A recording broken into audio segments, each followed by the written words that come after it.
Bila ingin melihat ikan di dalam kolam, tenangkan dulu airnya sebening kaca. Bila mata tertuju pada gadis pendiam,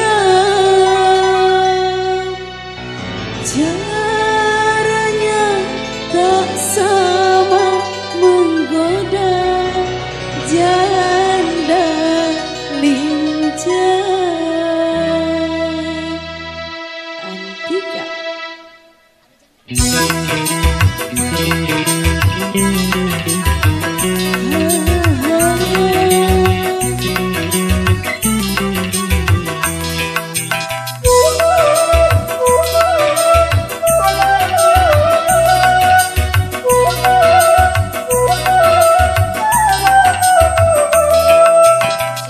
Jangan dulu, janganlah diganggu, biarkan saja, biar duduk dengan tenang.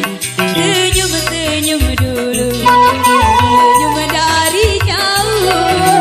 Kalau dia senyum tandanya hatinya mau. Apsa Studio.